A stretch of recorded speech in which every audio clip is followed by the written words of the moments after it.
हम तो अपनी मातृभाषा भी भूल गए। मोहन भागवत ने पूछ लिया, एक शब्द का अंग्रेजी अनुवाद।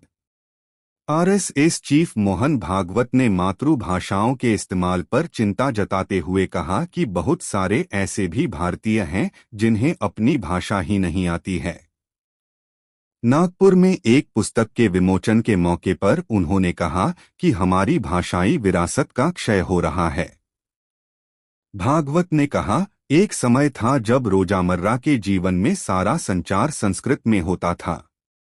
अब हाल यह है कि अमेरिका के प्रोफेसर हमें संस्कृत पढ़ाते हैं।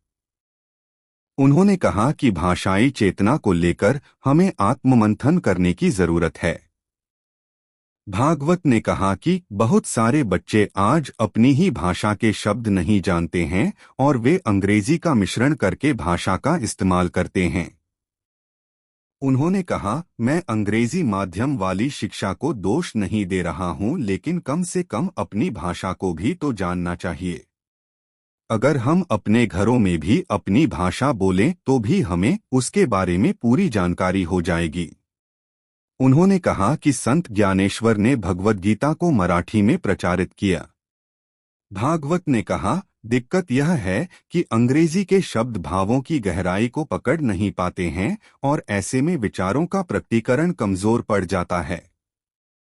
उन्होंने उदाहरण देते हुए कहा कि कल्पवृक्ष के लिए अंग्रेजी में तरह तरह के शब्द लिखे जाते हैं, लेकिन कोई भी शब्द उसका असली अर्थ नहीं बता सकता है।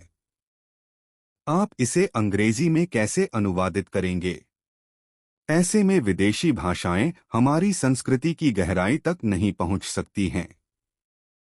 उन्होंने कहा कि भारतीय भाषाओं को सीखने और मजबूत करने की जरूरत है।